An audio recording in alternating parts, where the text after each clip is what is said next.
아멘. 할렐루야. 우리 한번 옆 사람과 인사하겠습니다. 은혜 받읍시다. 할렐루야.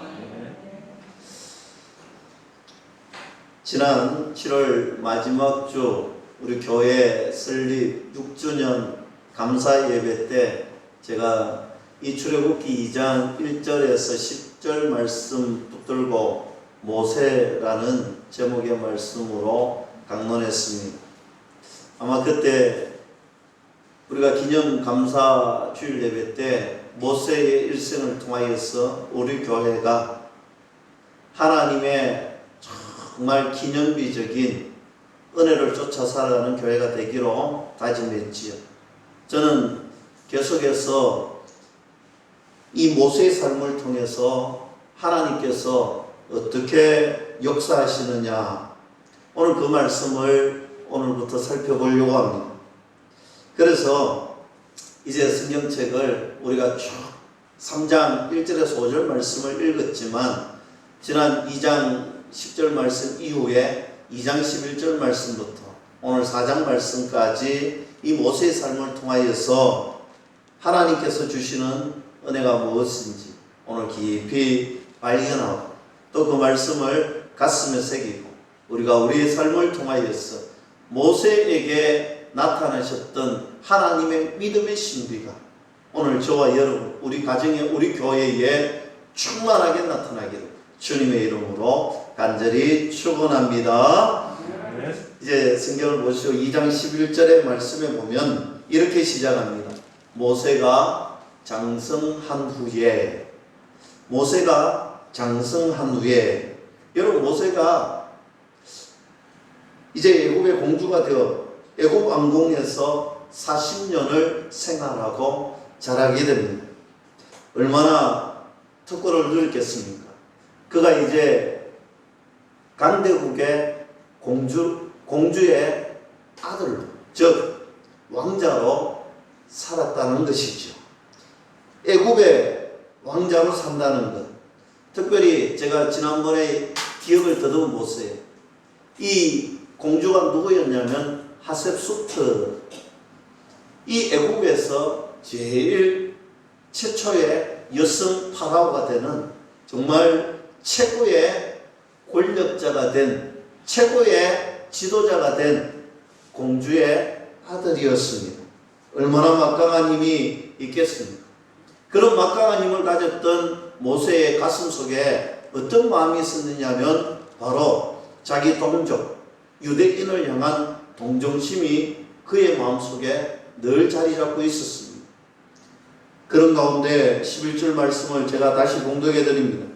모세가 장성한 후에 한 번은 자기 형제들에게 나가서 그들이 고되게 노동하는 것을 보더니 어떤 애굽 사람이 한 히브리 사람 곧 자기 형제를 치는 것을 본지라 했습니다. 오늘 그런 마음을, 동정심을 가지고 있는데 어느 날 그가 본 것이 있는데 바로 자기 동족을 치더라는 거죠. 여기에서 그냥 친다라는 단어가 히브리 원어에 보면 어떤 말이냐면 죽을 만큼 치는 거예요. 죽을 만큼 때리는 거예요. 그래서 지금 죽도록 두들겨 맞고 있는 자기의 형제, 동족을 보고 있는 것입니다. 이때 모세는 너무 화가 납니다. 그래서 2장 12절에 보면 그의 반응은 이렇습니다. 좌우를 살펴보고 사람이 없음을 보고 그 애굽 사람을 쳐 죽여 모래 속에 감추니라. 화가 나서 애굽 사람을 쳐서 죽여버리는 거예요. 오늘 주변에 사람이 없는 것을 보고 쳐서 죽이고 그리고 은폐합니다. 모래 속에 감추어 버립니다. 그런데 문제가 생겼습니다. 이튿날에 보니 모세가 또 밖에 나가서 살펴봅니다. 근데 이번에는 자기 동족들이 서로가 서로를 싸우는 것을 보게 된 거예요. 그래서 모세가 그들에게 이야기합니다. 왜 같은 동족들끼리 돕지 못할 망정 이렇게 싸우느냐? 그때 사람들이 어떻게 반응하느냐? 2장 14절에 보면 그가 이르되 누가 너를 우리를 다스리는 자와 재판관으로 삼았느냐? 너가 애굽 사람을 죽인 것처럼 나도 죽이느니. 모세가 두려워하여 이르되 일이 탈로 되었도다. 아니, 사람들이 반응이 참 의아하잖아요. 그들을 도와서 오늘 그 동족을 너무 동정해서 왕자의 신분으로 오늘 몰래 죽였는데 오늘 그 일이 어떻게 되었습니까? 칭찬 듣지 않습니다. 오히려 자기에게 이상하게 다가옵니다. 누가 너보고 재판장이 되어달라고 했느냐? 누가 너보고 끼어들려고 했느냐? 오히려 모세에게 반감을 가지고 이야기하는 거예요. 어제 모세가 애굽 사람을 죽였는데 그 사실이 들통났다는 거예요. 그리고 어제 그를 죽였던 것처럼 우리도 죽이느냐 했습니다. 탈로가 났습니다.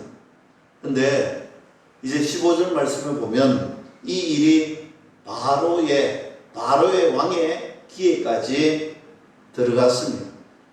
바로가 모세를 이제 찾아 죽이려고 한다. 이 부분에서 사실 설명이 좀 필요합니다. 이때 바로가 누구였느냐라는 것이 모세의 어머니가 하셉수토라고 했지요. 이 하셉수토의 남편이 투트모세 2세 왕이었습니다.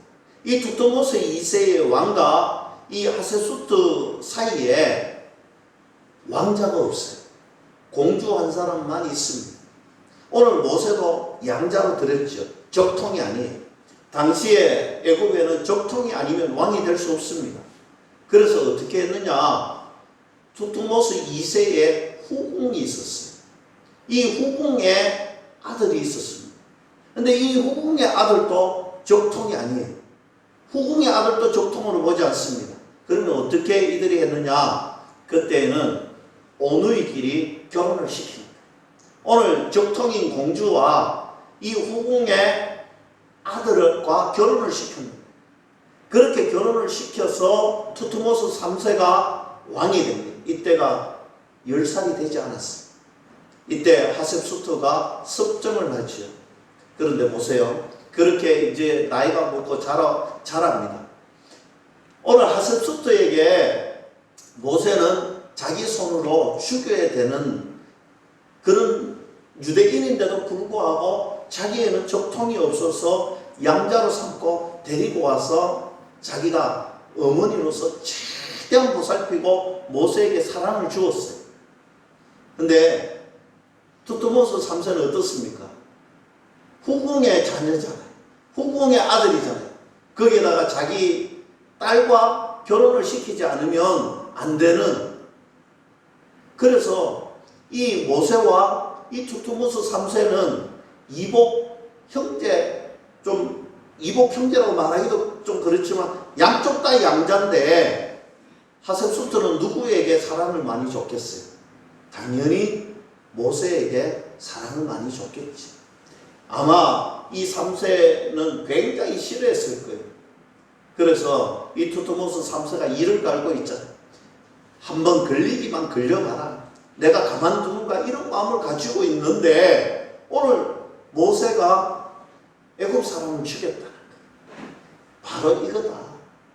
이제 모세를 잡아 죽이려고 눈에 불을 켜고 모세를 죽이려고 한다는 것입니다.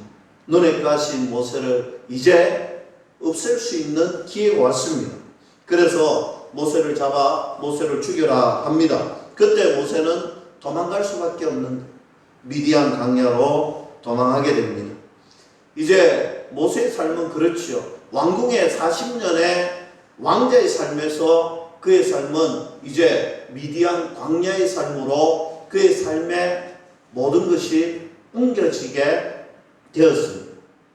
저는 이 대목에서 이런 생각을 해보았습니다. 하나님께서 모세가 왕자일 때, 힘이 있을 때, 권력이 있을 때 하나님이 모세를 사용했더라면 아마 유대인들이 더 빨리 더 좋게 되지 않았을까 이런 생각도 해보았습니다. 왜 힘이 있고 권력도 있고 좋은 위치에 있는 모세를 그때 사용하시지 아니하고 왜 저렇게 내버려 두었다가 그가 광야의 생활을 할 때 우리가 알다시피 하나님이 찾아가셨을까? 저는 그 생각을 하면서 여기에 하나님의 중요한 원리가 있구나. 어떤 원리냐면 여러분 한번 생각해 보세요. 하나님께서는 하나님의 사람을 사용하여서 하나님의 신실한 도구로 사용하시고 신실한 일꾼으로 사용하시는데 그 사람이 어떤 사람이냐? 우리 안에 하나님으로 가득 차 있는 사람을 하나님이 들어서 사용하시는데 모세를 가만히 보세요. 모세는 하나님으로 가득 차 있지 않았어요. 자신의 힘으로 가득 차 있고 자신의 권세로 가득 차 있고 내가 하면 된다는 내가 가득 차 있어서 하나님이 계시지 않았던 거예요. 오늘 2장 12절 말씀에 보면 좌우를 살펴 사람이 없음을 보고 모세가 사람을 죽일 때 좌우를 살핍니다. 좌우를 살피고 아무도 보는 사람이 없어서 사람을 쳐서 죽였다라고 합니다. 여러분, 우리가 성경을 보면 요셉의 이야기를 우리가 너무 많이 하는데 그 중에서도 참 오늘 모세와 대조되는 부분이 있습니다. 보디발의 아내가 아무도 없을 때 요셉의 옷자락을 붙들고 동치마자고 유혹할 때 요셉이 했던 말을 기억하십니까? 요셉은 이렇게 이야기합니다. 내가 어찌 이리 큰 악을 행하여 하나님께 죄를 지으리까? 지금 이 장소에서 요셉과 보디발의 아내 두 사람만 있는데 이 두 사람 외에 요셉은 전능하신 하나님에 집중했더라는 사실입니다. 하나님을 인식했던 것입니다. 하나님이 나를 보고 계시는구나. 하나님이 나를 보고 계신데 내가 어떻게 하나님 앞에서 죄를 지을 수 있느냐라고 고백했던 것입니다. 모세는 어떻습니까? 좌우를 살펴보고 사람이 없는 것을 보고 살인죄를 저지릅니다. 모세는 이때 하나님을 인식했어야 되는 것입니다. 하나님을 인식하시고 하나님이 나를 보고 계신다라고 느꼈어야 되는 것입니다. 무슨 말입니까? 모세는 지금 하나님이 모세의 삶에 들어올 수 있는 공간을 마련해 두지 않았던 것입니다. 내 힘으로 하면 된다. 내가 다 할 수 있다. 나로 충만했던 모세. 그래서 하나님은 그 모세를 사용하지 않았다는 것입니다. 사랑하는 성도 여러분, 하나님은 나로 충만한 사람을 절대로 사용하시지 않습니다. 내가 할 수 있다라는 사람은 절대로 사용하지 않는다는 사실을 분명하게 기억할 수 있기를 주님의 이름으로 간절히 축복합니다. 그러면 여러분은 지금 어떻습니까? 하나님으로 충만하십니까? 아니면 내 안에 나로 충만한 삶을 살고 있습니까? 우리는 분명히 고백할 것이죠. 하나님이 나의 삶의 전부이십니다. 하나님이 나의 힘이 되시고 하나님이 나의 전부가 되시고 하나님께서 우리들의 생각을 주관하시는 전지전능하신 주님이십니다 라고 고백하잖아요. 그런데 여러분, 우리가 그렇게 고백하는 삶을 진짜 살고 있습니다. 내 입으로는 하나님을 진짜 나의 주인이라고 고백하지만 내 삶을 돌이켜보면 진짜 하나님이 주인이 아니라 내가 주인 되어서 살았던 적은 없습니까? 내 삶을 돌이켜보면 진짜 주인이 하나님이 아니었던 적이 없습니까? 내가 주인이 되고 내 힘으로 하려고 하고 내 능력으로 하려고 했을 때가 얼마나 많았습니까? 사랑하는 성도 여러분, 내 지식으로 살려고 하지 않았습니까? 내 힘으로 살려고 하지 않았습니까? 내 속에 내가 가득 차 있지는 않았습니까? 하나님으로 가득 차 하나님의 힘으로 살아갈 수 있기를 주님의 이름으로 간절히 축복합니다. 그래서 예수님께서도 제자들을 부르실 때 분명하게 말씀합니다. 아무든지 나를 따라오려거든 자기를 부인하고 따라오라는 것. 내가 죽어야 주님의 제자가 된다라고 예수님이 분명하게 말씀합니다. 내가 죽어야 주님이 주님의 제자가 된다. 중동에 가면 낙타의 코를 조심하라는 그런 우화가 있습니다. 어떤 우화냐면 이런 거죠. 중동에는 사막이 많습니다. 그래서 사람들이 중동의 사막을 이렇게 지나갈 때에는 반드시 낙타와 더불어서 지나갑니다. 사막은 낮에는 뜨겁고 밤에는 춥습니다. 그래서 밤이 되면 텐트를 치고 그 안에서 잘 수밖에 없습니다. 그런데 이 재밌는 우화는 이렇게 시작합니다. 밤이 되어서 주인이 잠을 자려고 텐트 안에 있는데 낙타가 똑똑똑 주인이시여 이 코만 이 텐트 안에 나 좀 넣고 자면 안 되겠느냐라고 묻습니다.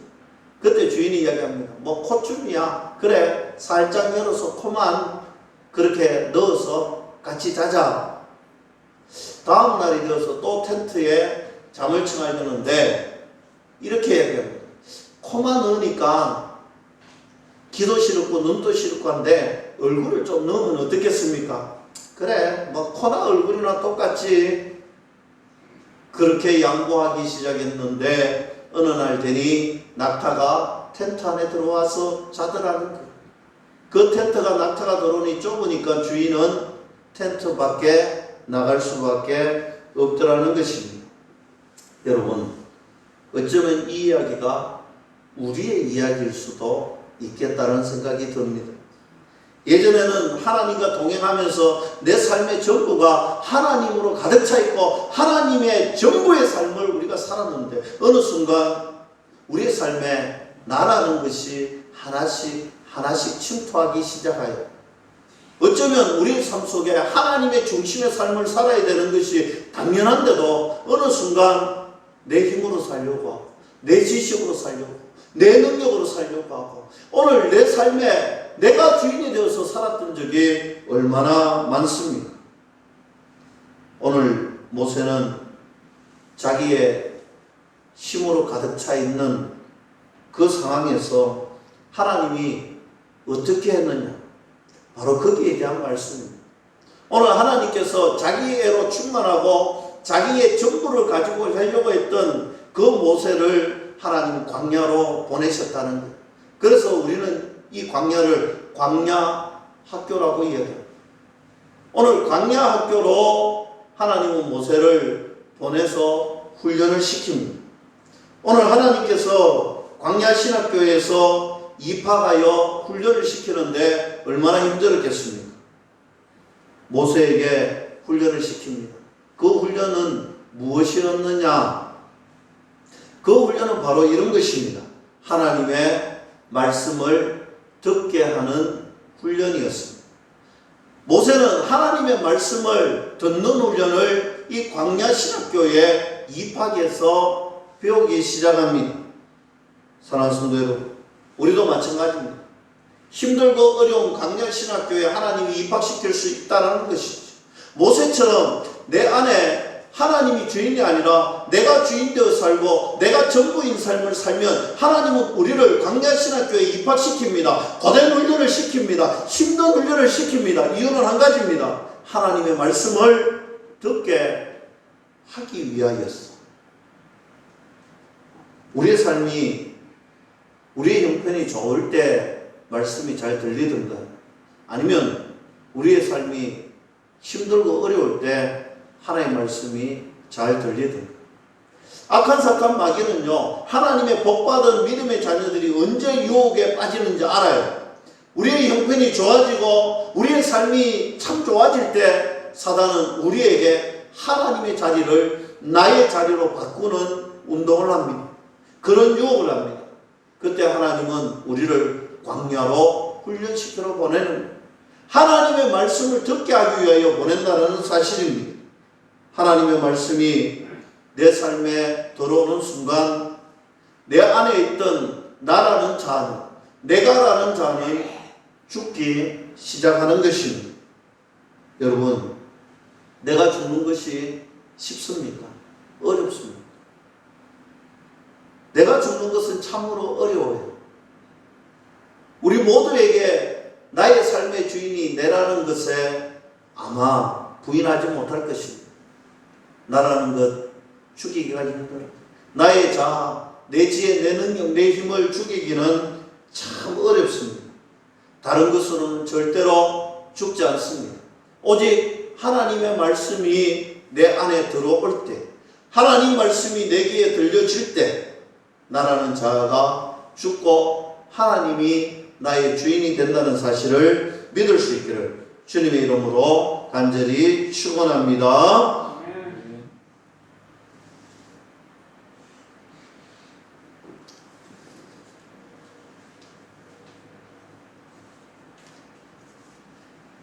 출애굽기 4장 1절 말씀으로 넘어가겠습니다. 모세가 대답하여 이르되 그러나 그들이 나를 믿지 아니하며 내 말을 듣지 아니하고 이르기를 여호와께서 너에게 나타나지 아니하셨다 하리이다 했습니다. 오늘 말씀으로부터 들려지기 시작하고 40년 강야 훈련 생활 속에서 하나님이 이 모세에게 이제 나라는 자를 죽이고 하나님의 신실한 일꾼으로 훈련시킵니다. 내가라는 모세가 다 죽었습니다. 오늘 그 구절이 4장 1절 말씀이죠. 하나님 앞에 이렇게 이야기합니다. 하나님께서는 저보고 자꾸 히브리 민족에게 그들을 애굽에서 이끌어내어 구하라고 하시는데 오늘 사람들이 나를 안 믿어줍니다. 어떻게 하느냐 이렇게 말하고 있습니다. 그리고 내가 하나님 만났다라는 이야기를 하면 그건 너의 착각이다 라고 할 텐데 그러면 어떻게 해야 되겠습니까? 그때 4장 2절부터 이런 말씀을 합니다. 세 가지 표적을 너에게 보여준다. 첫 번째는 모세에게 이렇게 말합니다. 모세야, 네가 잡고 있던 그 지팡이를 한번 던져 보아라. 그랬더니 던졌습니다. 던지니 이 지팡이가 뱀이 되는 거예요. 그리고 하나님이 모세에게 다시 이야기합니다. 저 뱀의 꼬리를 잡아라. 여러분, 뱀은 머리를 잡아야 됩니까? 꼬리를 잡아야 됩니까? 뱀은요, 머리를 잡아야 돼요. 꼬리를 잡으면 큰일 납니다. 그런데 오늘 하나님께서 모세에게 이야기하는 것이 바로 그런 거예요. 꼬리를 잡아라는 거예요. 저거 잡으면 큰일 날 텐데 이 생각이 분명히 들 텐데도 모세는 하나님의 말씀에 순종합니다. 나라는 것이 다 죽었기에 하나님 말씀을 듣고 순종합니다. 꼬리를 잡았더니 지팡이로 변하는 거예요. 두 번째 표적을 또 주십니다. 모세야, 네 손을 너의 품에 한 번 넣었다 빼보라. 한 번 넣었다 빼보니까 그 손에 하얗게 흰 눈처럼 나병이 드는 거예요. 깜짝 놀라니 다시 하나님이 명하십니다. 그 손을 다시 네 품에 넣었다 빼보라는 거예요. 다시 넣었다 빼니까 정상으로 돌아옵니다. 너무너무 신기한 일이 일어났습니다. 하나님이 이렇게 다시 말씀합니다. 만약에 첫 번째 표적도 두 번째 표적도 안 믿거든 세 번째 표적이 있는데 그것은 나일강에 가서 물을 또 저 땅에 부어보아라. 그 물이 피가 될 것이다. 이 세 가지 표적을 보여주셨습니다. 여러분, 우리 같으면 어떨까요?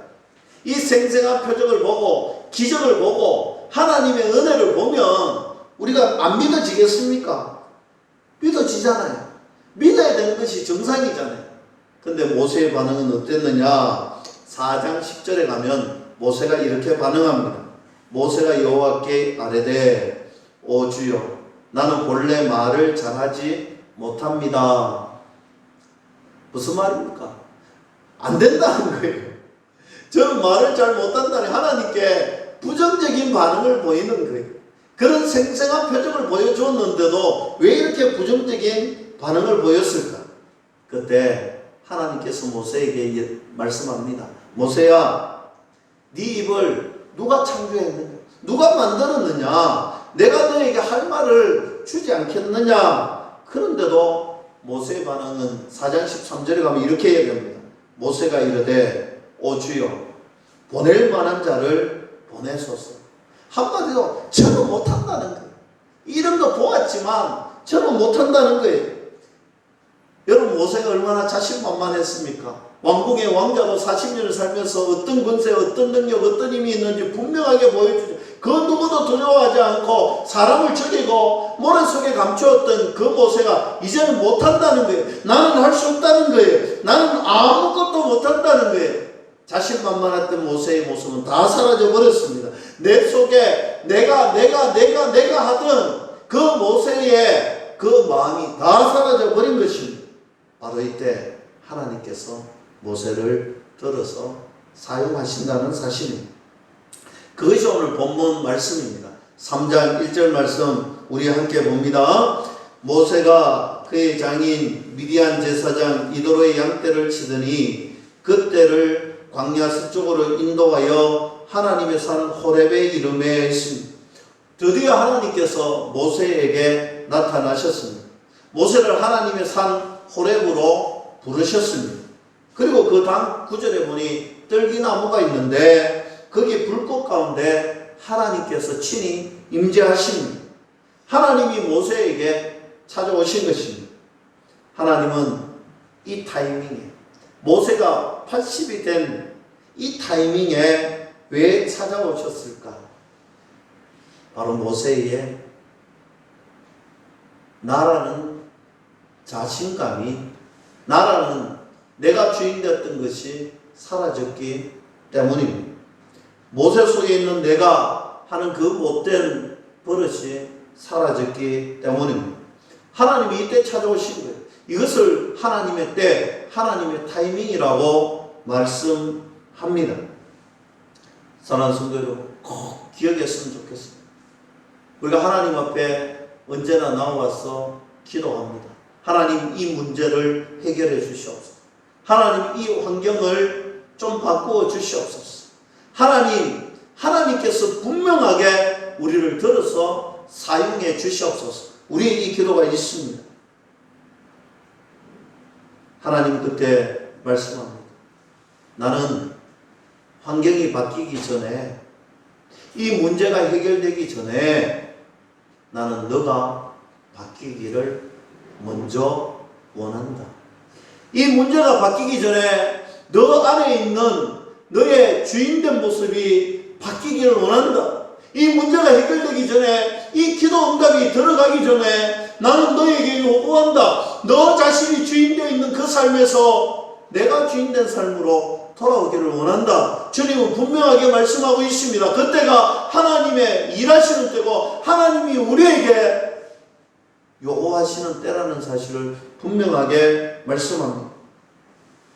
우리는 하나님의 형상으로 지원받은 사람들, 우리는 하나님의 형상으로 지원받은 고귀한 사람들, 하나님의 문제가, 하나님은 우리의 문제가 바뀌는 것도 할 수 있지만, 하나님은 우리의 환경이 바뀌기도 할 수 있지만, 하나님은 먼저 우리가 하나님의 형상으로 바뀌기를 원한다는 사실입니다. 사랑하는 성도 여러분, 하나님은요, 우리가 바뀌기 전에, 우리가 변하기 전에 분명 주시지 않을 것입니다. 하나님의 관심사는 온통 거기에 있습니다. 우리의 문제 해결에 있는 것이 아니고 우리의 환경에 바뀌는 것이 아니라 하나님은 우리 자신에게 관심이 있는 것입니다. 우리 자신이 하나님의 형상으로 바뀌고 하나님의 적절한 때와 타이밍에 은혜 받기를 원하시는 하나님이시라는 사실을 믿을 수 있기를 주님의 이름으로 간절히 축복합니다. 내가 죽고 하나님으로 충만해지는 삶, 내가 죽고 하나님으로 가득 찬 그 인생으로 우리가 바뀌어지기를 주님이 원하시고, 아니 하나님은 분명히 이야기합니다. 나는 너가 바뀔 때까지 기다려줄 거예요. 하나님 분명히 우리를 사랑하셔서 그렇게 고백하시고, 나는 네가 바뀔 때까지 내가 기다려줄게. 네가 바뀔 때까지 내가 분명히 기도시킬게. 네가 바뀔 때까지 내가 너를 광야에서 훈련시킬게. 하나님은 지금도 우리의 문제를 해결하실 수 있는 능력의 하나님이십니다.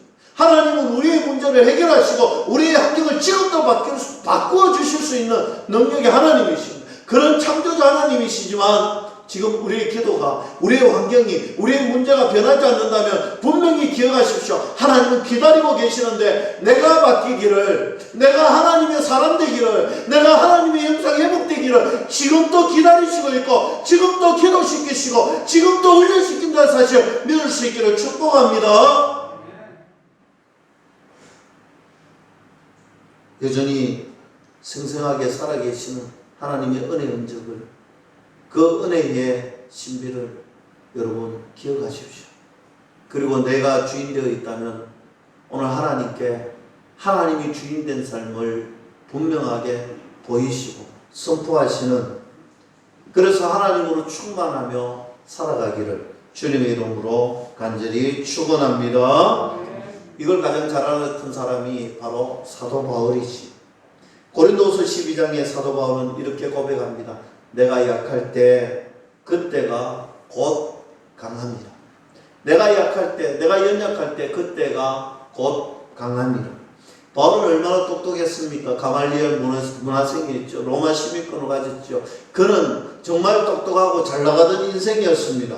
그런 그에게 하나님은 신령한 체험을 하게 하셨죠. 삼청천에 갔다 왔습니다. 하나님의 나라를 경험했습니다.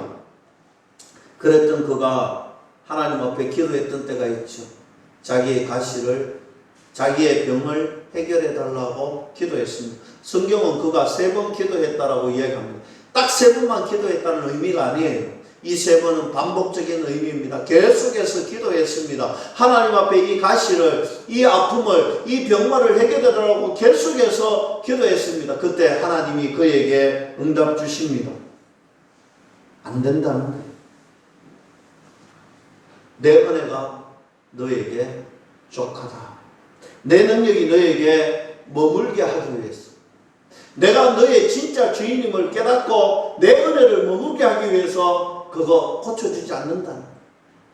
하나님이 진짜 주인임을 믿게 하기 위해서, 그거 간증하기 위해서, 내가 너를 들어서 사용하기 위해서 그 기도 응답 주지 않는다라는 거예요. 내 능력이 너의 약함에서 온전하기 위해서 그렇게 했다는 것입니다. 그 말씀에 사도 바울은 고백합니다. 내가 약할 때 그때가 곧 강함이라고 하나님 앞에 그는 고백합니다. 실제로 약해집니다. 저는 할 수 없습니다. 하나님, 저는 아무것도 할 수 없습니다. 저는 할 수 없지만 하나님은 하실 수 있잖아요. 하나님, 이곳에 하나님의 복음의 증거가 나타나야 됩니다. 하나님, 이곳에 우리 일광 땅에, 이 기장 땅에 하나님의 능력이 나타나고 복음의 기쁜 소식이 드러나야 되는데 나는 못합니다. 나는 힘이 없습니다. 나는 연약합니다. 그러나 하나님 하실 수 있죠. 하나님이 하시면 되잖아요. 이 고백이, 이 바울의 고백이 저와 여러분들의 고백이 될 수 있기를 주님의 이름으로 간절히 축원합니다. 내가 죽을 때에 하나님이 역사하시는 타이밍이 반드시 옵니다.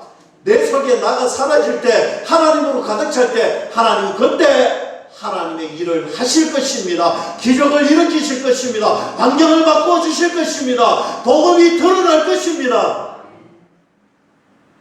내 앞에서, 하나님 앞에서 낮아지고 부서지고 깨어질 때, 바로 하나님으로 충만할 때 하나님의 복의 권능이 역사하실 것입니다.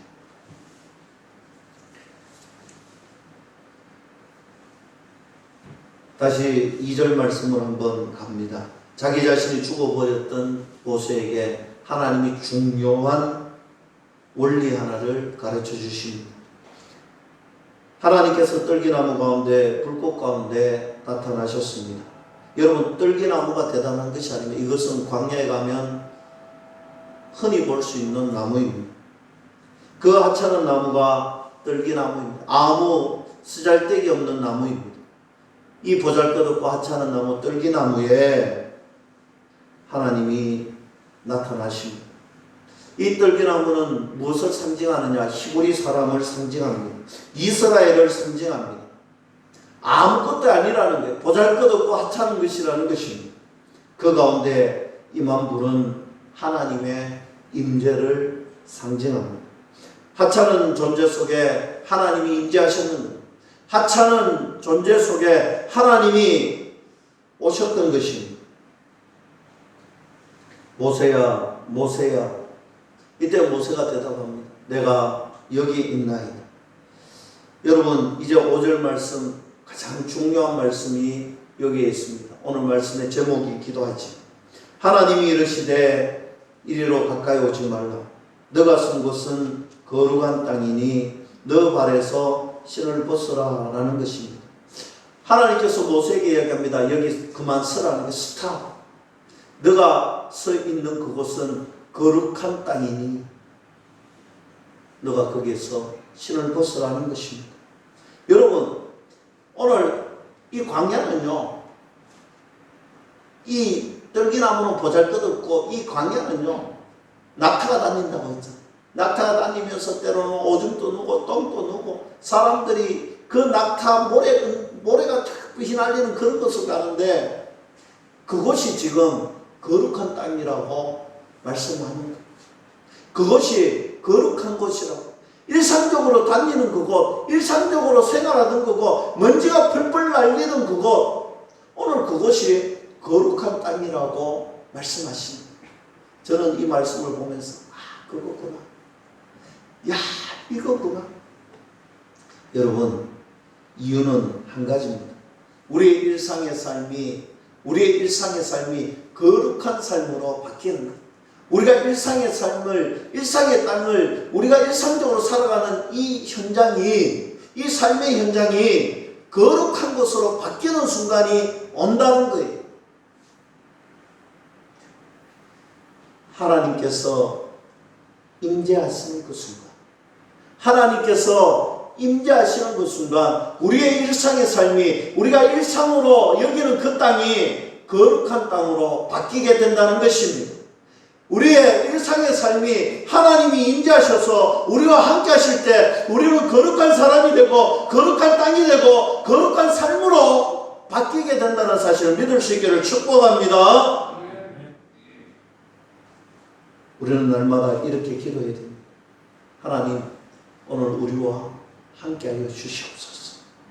어제와 오늘도 똑같은 하루이고 내일도 똑같은 하루일 텐데 하나님이 함께 하시고 우리와 동행하시면 이 똑같은 삶이 거룩한 하루로, 거룩한 시간으로 바뀌게 된다는 사실 믿을 수 있기를 축복합니다. 내가 주인대로 살았던 그 하찮고 평범했던 삶이 하나님이 임재하셔서 나를 잡아주시고 나의 주인이 되어주시고 나와 함께 하실 때에 거룩한 삶, 거룩한 땅으로 바뀌게 된다는 것입니다. 그래서 우리는 기도합시다. 하나님, 우리와 함께 해 주십시오. 하나님이 나를 붙들고 하나님이 나와 동행하여 주시옵소서. 이렇게 기도하시기를 주님의 이름으로 축복합니다. 말씀을 맺습니다. 사랑하는 성도 여러분, 이제 우리는 말씀 앞에 설 수 있기를 축복합니다. 말씀 앞에 서면 말씀이 우리를 바꾸어 놓을 것입니다. 내 속에 있던 내가 하던 것이 죽게 될 것입니다. 나는 죽고 하나님으로 충만하게 될 것입니다. 하나님 말씀 앞에 설 때에 가능하다는 것입니다. 말씀 앞에 서서 날마다 하나님 앞에 간구하십시오. 하나님, 저는 연약합니다. 하나님, 저는 아무것도 할 수 없는 연약한 존재입니다. 하나님의 은혜가 필요합니다. 하나님의 은혜가 필요합니다. 하나님, 오늘도 나와 함께하여 주시옵소서. 하나님이 동행하여 주시면 일상의 삶이 특별한 하루로 바뀌게 되는 걸로 저는 믿습니다. 우리의 일상의 삶이 특별한 삶으로 바뀌게 되는 줄 믿습니다. 나는 연약하지만 하나님은 강하시잖아요. 나는 연약하지만 연약한 저와 함께 동행하시는 하나님이 강하시잖아요. 이곳에 복음이 전도되어야 되고 이곳에 생명이 살아야 되고 이곳에 하나님의 증거가 나타나야 되는데 연약한 저를 동행하시는 하나님이 사용해 달라. 연약한 우리 가정을, 연약한 우리 교회를, 부족한 우리 교회를 하나님이 함께하여 주시고 하나님이 동행하시고 하나님이 힘이 되시고 하나님이 능력이 되셔서 죽어가고 있는 수많은 영혼들이 주께로 돌아오는 불이듯이 주님의 생명이 넘치는 은혜가 있게 해달라고 기도하거든. 그 기도한 대로 선포한 대로 꿈을 이루어내는 저와 여러분들이 될 수 있기를 주님의 이름으로 간절히 축원합니다. 기도하겠습니다. 하나님 아버지,